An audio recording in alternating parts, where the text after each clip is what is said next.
ডিল্লা মারবো ডিল্লা।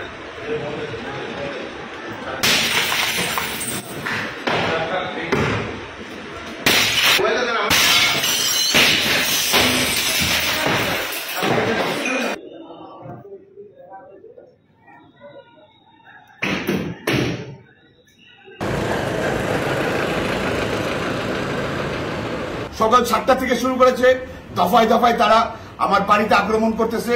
আমার বাচ্চারা এখানে আছে, আমার রাশিয়ান বাচ্চা 3-3টা আছে, আমার ওয়াইফ আছে। তারা আমার বাড়িঘর ভেঙে চলে ফেলতেছে, গুলি করতেছে। আপনার দেশীয় অস্ত্র সবকিছু নিয়ে তারা আশেপাশে চারিদিকে ঘেরাও ফেলে রাখছে। পুলিশ প্রশাসন আসছে, পুলিশ প্রশাসনের সামনে তারা গুলি করতেছে। আমি এসপি মহোদয়, ওসি মহোদয়কে অনুরোধ করব, আমি মাননীয় প্রধানমন্ত্রী, আমাদের দেশের যত ব্যক্তি যারা আছেন তাদের সবাই কাছে অনুরোধ করব, আপনারা আমাদের বাঁচান। আপনাদের কাছে অনুরোধ করি, আমার রাশিয়ান ওয়াইফ, আমার 3-3টা বাচ্চা আছে, ওদের যাতে কোনো ক্ষতি না হয়। আমি প্রশাসনের, দেশবাসী সবাইকে আমি আহ্বান জানাই, আপনারা সবাই আগায় আসুন, আপনি একটা ব্যবস্থা নিন।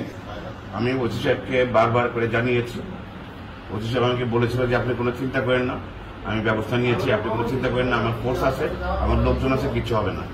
তারপরে আপনার এই কিছুক্ষণ আগে হঠাৎ করে এসে আপনার বাড়ি ঘর ভাঙা চূড়া, বাড়ি থেকে গুলি টুলি মারা থেকে শুরু করে ইট পাখি মেরে আমার বাচ্চারা, আমার ওয়াইফরা সবাই কান্নাকাটি করতেছে।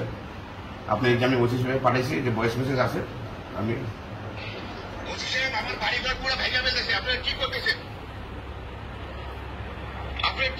আপনারা বলে যে সবকিছু ঠিকঠাক আছে, কোথায় ঠিক আছে? তাড়াতাড়ি ব্যবস্থা নেন। ওসি সাহেব, ওরা পুলিশের সামনে সবকিছু দাঁড়ায় কাজগুলো করতেছে, পুলিশের সামনে ওরা মারধর করতেছে, ঢিল বাঁধতেছে, আমার বাড়ি ঘর ভেঙে ফেলতেছে। একটু ঘোরান ফোনটা।